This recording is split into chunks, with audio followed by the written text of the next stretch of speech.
my benefit more than yours. Okay, can you hear me? Yep. We took some guesses as we described the process.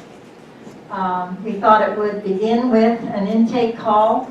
The person would require some skills, not huge, and a small deposit.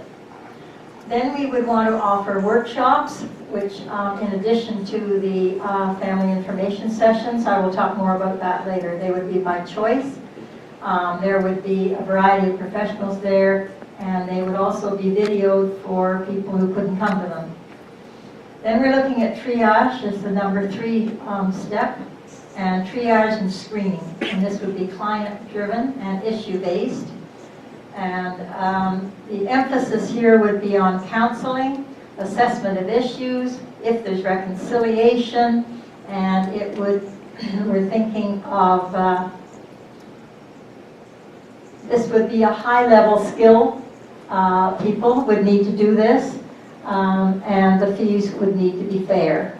We'll talk more about that in a moment.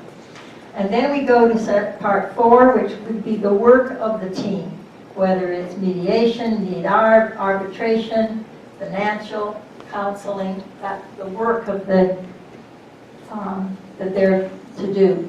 Then they would design, with the help of the leader, a domestic contract, and we talk about whether this would be monitored or non-monitored over time, and because there might be changes in the ages of the children and the situation, whether people would want this, and then a review of the contract before it was signed by the parties, and that would be it. So review of the contract, design the contract, review of the contract, signing of the contract.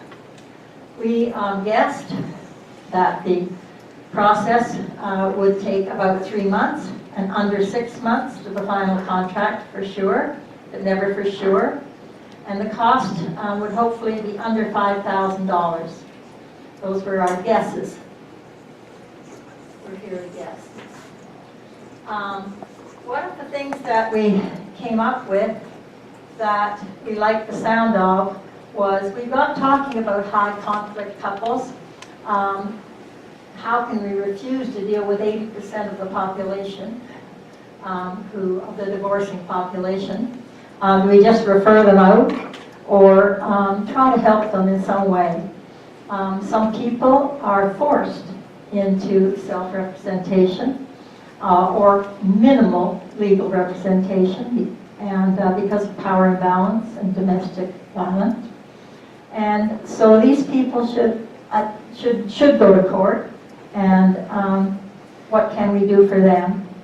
And then we had this idea, we came up with a series of one-day workshops, and that would be staffed by psychiatrist, lawyer, accountant, counselor, child expert, and this would be an extension of the mandatory information sessions, but would not be mandatory. And the cost would be shared by the participants so that it becomes affordable. And it provides a preparation for using a lawyer more sparingly. So we thought that these workshops would go from low conflict to high conflict couples. The low conflict couples overview of the process in a more detail than is able to be given by the mandatory one. Emotional workshops, you know what I mean by that. Workshops that focus on the needs of the children, and then workshops that focus on trial preparation. We look at this from going to lower to higher conflict.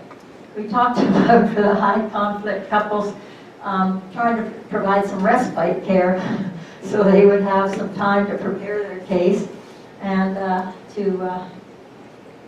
somebody would go in and help look after the children. Okay, finishing up, we were looking at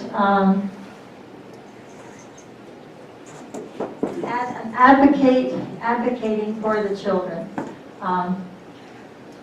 We see this as a huge priority. The office of the children's lawyer is pretty hopeless because they're too busy. And so what do we have in our program for the children? And the thought was that the children's voices should be heard where possible. And of course, before interviewing children, you have to have the permission of the parents. But we would seek an agreement from the parents from the beginning that the children can be involved in the process. And it would be a part of screening and triage.